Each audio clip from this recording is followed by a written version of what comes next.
pepper plant starting time, and I'm happy to report this is my third year starting my pepper plants, along with a couple of other different tomatoes and even eggplant, few flowers, in this same method. And what I use is, I love these little cloth bags. I've been using these, like I said, this is my third year now. I like to use this smaller size for the seed starting. I actually have, inside the little bags, I open up this coconut core by Burpee.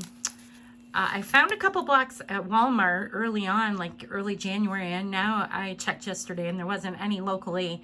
I've also seen this at Menards. It's just a coconut core. There's a couple of brands out there that actually sell it, and I love using this stuff in the smaller bags. I don't recommend using this in a larger bag just because you don't need that much. It's just for seed starting. You could also use just a basic seed starting mix if you find it locally, but I also found these on Amazon, and if you're interested, I'll share the link with you. I have another video if you're interested to see how this breaks down. Or how the blocks break down. It's kind of nice because this actually gets as big to fill about 5 or 6 buckets like this. And I mix that up out in my greenhouse dome. But you can do it indoors. I've done it indoors as well. So it's a little more work compared to just buying a bag of seed starter. But I love the results from this, and it's actually way cost efficient, at least what I've experienced. So here's what it looks like when it is a little bit dry. You know, when it's super dry, you basically break this apart and add water to it. Like I said, I have another video. Then I like to take a scoop that I have like a whole little seed starter tool kit. I take the little scoop and I fill the little bags with it. You can also fill little cups. I've used even those, people still use the tea cups, right? Or the tea, what are those called, from your Keurig machines, from your coffee machines. I've used those in the past, as long as you drill a hole in the bottom. I've even used toilet paper rolls, which I don't recommend because those break down just way too quick for things like peppers and tomatoes. Anyhow, here's what it looks like. And you're just going to fill the little baggies. I just basically take the seeds. These are from a seed company online. There's so many different seed companies. Most of them I've had good results from. So I just take a little saucer, clean saucer, and put the seeds in there. I'm going to actually use what I have left of these. This is an elephant ear pepper. And then you could take your little tweezers and pick up the little seed and put it in the pouch or where you're going to start your seed. I actually take, and this little container here actually has about 6 seeds in it. Once the seeds get growing, they're up to about 2 to 3 leaves. I actually open this up and separate the little seed starters and put them in their own little container to grow. But I grow quite a few of these and give them away to friends, and I grow lots in my garden just because I'm crazy like that. So once you get the seed in the little baggie, I use these recycled containers. There's no holes on the bottom, so that way as it's moist, it will hold the water in.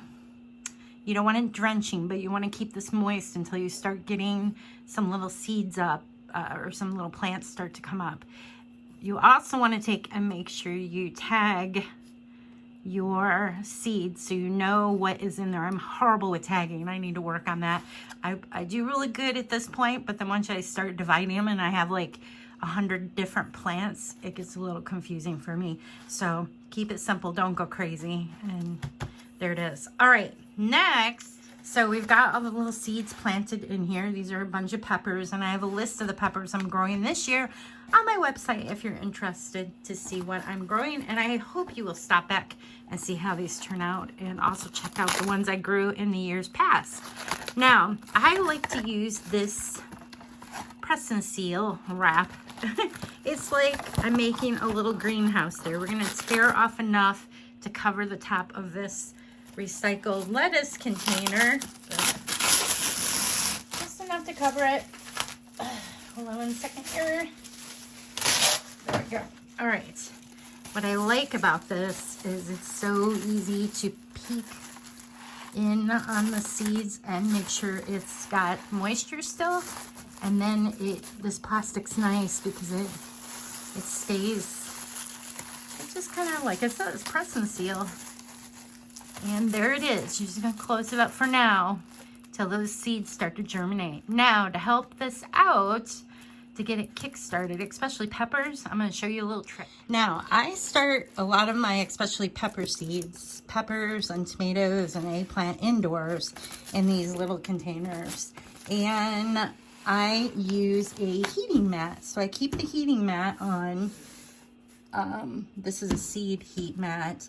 I keep this on, boy, up until the plant is out of this container even, especially with the peppers, because they like the heat. So you're just gonna plug it in, and I only leave it on during the day when I'm awake. So I turn it on in the morning when I get up, and then I turn it off when I go to bed at night. And in a couple of weeks, depending on what variety seed you have, you'll have little babies popping up. And this is important. There it is. It's got its own little greenhouse going on, and this will heat it up real nice. It heats the soil up. Most of these peppers like to be above 65, 70, 65 degrees, the soil, to get it to